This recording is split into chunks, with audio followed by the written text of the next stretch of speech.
Morning students. Today we are starting our new chapter, retirement and death of a partner. So what is the meaning of retirement and death in partnership?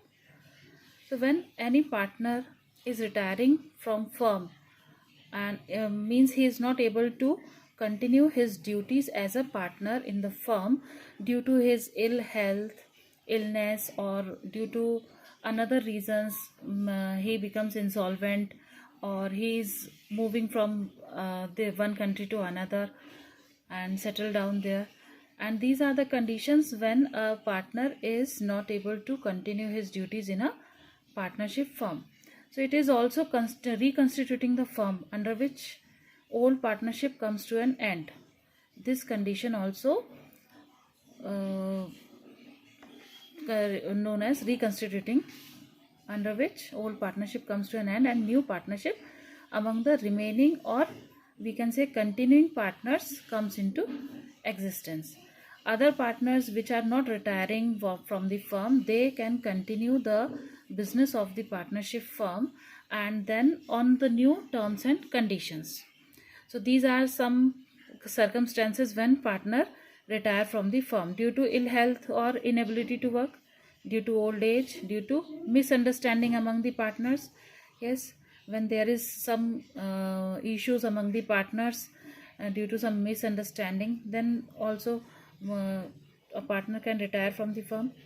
Due to desire of doing any other business, if a partner is desire to do any other business other than from partnership business, then he can take retirement from the firm. If any partner becomes insane or insolvent, if a partner became insane, if he is not able to, his unsound mind, he is of unsound mind and he is insolvent, declared as insolvent, then a partner can retire from the firm.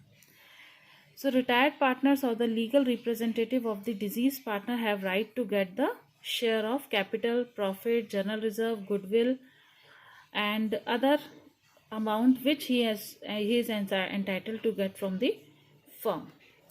Now what are the accounting records in retirement? Calculation of new profit sharing ratio among continuing partners. When a partner retires from the firm, the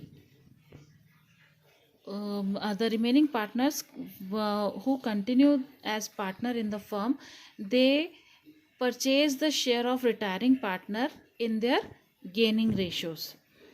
Revaluation of assets and reassessment of liabilities. Again, revaluation account is prepared. Distribution of undivided profit, general reserve and other reserves which are make out of divisible profits, like investment fluctuation fund, workman compensation fund. These reserves are also to be divided among partners.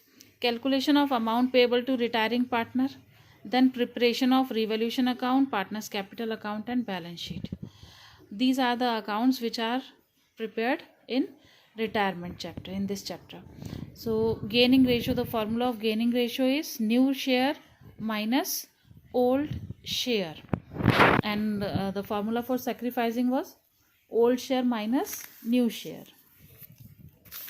Now here are the some of the entries which we have to pass for the treatment of goodwill, because when partner comes in the business, जैसे partner admission के time पे goodwill का amount लेकर आता है, वैसे ही retirement के time पे जो retiring partner है वो अपना share of goodwill लेकर जाएगा. So उसके लिए जो entries हैं वो ये है: when goodwill account does not exist in the books, then the entry will be remaining partners capital account debited to retiring partners capital account. The amount, the share of goodwill which is given to the retiring partner is to be distributed among remaining partners in their gaining ratios.